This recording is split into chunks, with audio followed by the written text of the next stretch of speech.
All right. You talked a lot about books. What would be your favorite book? I have two that I would recommend on a daily basis that people read. One is the book of Proverbs, which is written by King Solomon. It's 31 chapters. You read one chapter a day. It has a couple verses. And they're fundamental truths and values and wisdom that applies to anybody regardless of religion, race, whether you're an atheist, agnostic, believer in God, believer in Jesus Christ, Muhammad, the Buddha. It doesn't really make a difference. It's fundamentally sound wisdom, and it's very short. The second one is a book by an ancient samurai known as Miyamoto Musashi. He wrote a book by the name of The Five Rings, and he wrote it in a cave a couple weeks before he died, where he expresses the art of war and the art of being a samurai, but he does it in a very poetic way that translates into simple values.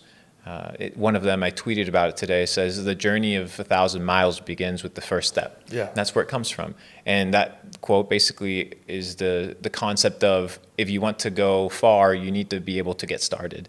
And it's that initial step, and it's that second step and third step that when you look back, when it's all said and done, you've been able to walk a course of miles that, had you not taken that first step, would have never taken place. So the Book of Five Rings by Miyamoto Musashi, phenomenal read on a daily basis.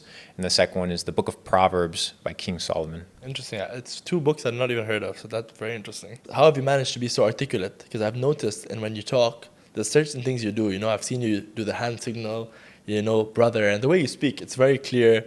Your pronunciation, your vocabulary, your vernacular, it's always on form.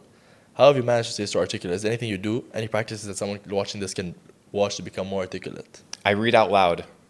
That's a phenomenal practice. So whenever you're reading, whether it's an article, whether it's a book, it may sound weird in the beginning because it feels like you're just like chanting to yourself in a room, but you begin to read and you begin to develop the skill of articulation.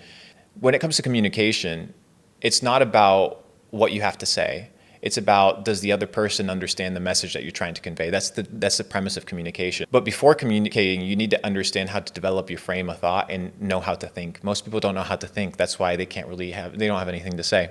The second one is just repetition. Iteration is the name of the game for perfection. If you want to achieve perfection, you just have to do something over an extended period of time. Today I go live on Instagram. I'll get 5,000 to 10,000 people that watch me. But I started doing this back in 2015, 2016, 2017. I would have 10, 20, 12 people watch me, and it was just a process of iteration.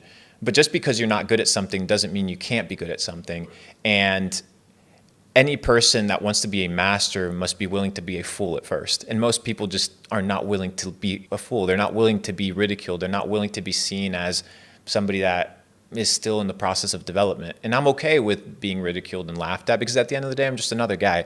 We just end up dying. We end up in the grave. So who really cares what somebody else has to say? But your ability to communicate, your ability to express yourself accurately and with precision is one of the most important, powerful skills in the world, because it leads to your ability to network, your ability to build relationships, and your ability to sell, which is the foundation to building any sort of amazing business.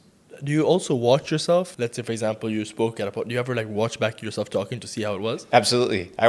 Sometimes I watch my videos and I'm like, bro, why did I say that? Why did I say it this way? And the internet is ruthless at times, You'll make content, you'll make videos, and the internet rips you apart. So I saw one of that. The internet is a great mirror for self-improvement. And at the end of the day, I'm a big advocate for freedom of speech. So I always welcome the criticism. I always welcome people commenting. At the end of the day, it's mostly out of a good place or out of a neutral place. So I don't really take it too heavy, take it lighthearted, but I use it as a mirror for self-improvement.